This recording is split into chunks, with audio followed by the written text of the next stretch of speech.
y a des livres enfin, c'est très très très très dur d'en parler parce que c'est pas Star Wars, c'est pas des livres de guerre, c'est pas des livres de polar, il y a pas de serial killer, il y a c'est tout en subtilité et en finesse. Bon, on va tenter. Hein. C'est vraiment pour moi, c'est une des plus belles petites merveilles qui soit parue cette rentrée. C'est écrit par Christopher Nicholson. Ça s'appelle Hiver et c'est chez Quai Voltaire. Regardez déjà la couverture.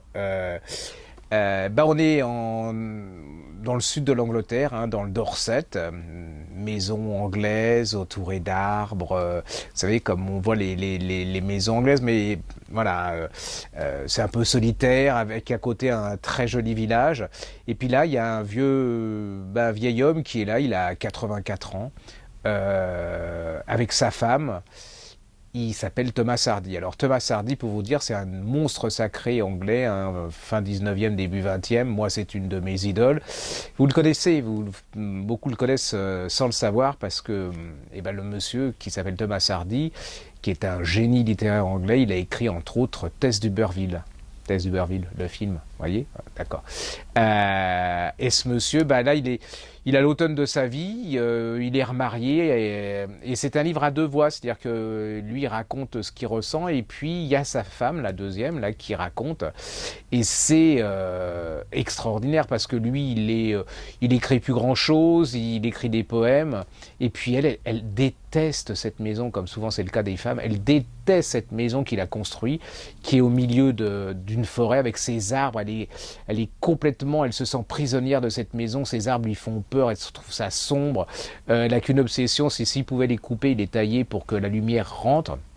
Et puis elle va raconter sa vie avec cet homme.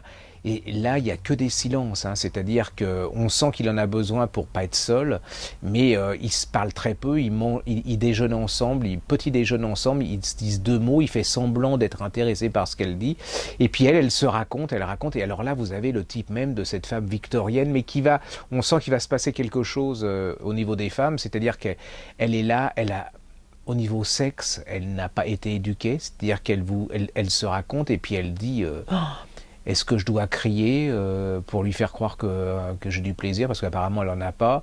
Elle est surprise que des fois il s'endorme sur son épaule quand il s'excite sur elle, et elle se dit c'est peut-être pas normal. C'est-à-dire que c'est vraiment la femme victorienne, hein. On l'a lâché dans la nature avec un homme, elle ne sait pas trop quoi en faire et faire. Voilà. Et entre autres, elle raconte, et puis elle se raconte, et puis elle se dit, mais bon, je ne dois pas me plaindre parce que je suis pas malheureuse, je suis nourrie, j'ai de l'argent, mon mari est célèbre, apparemment il m'aime, il m'écoute. Et puis tout compte fait, quand elle réfléchit bien, elle se dit, mais est-ce que c'est ça vivre? Est-ce que je suis pas passé à côté de ma vie? Mais c'est fait avec beaucoup d'humour, hein. C'est assez dramatique, hein, quand on y pense, parce qu'on sent que cette femme, elle a quand même un certain âge, et qu'elle est en train de passer, elle va passer à côté de sa vie, et que c'est un peu la sécurité matérielle, c'est très victorien, ça, et puis, comme elle dit, une femme, c'est fait pour rendre son mari heureux.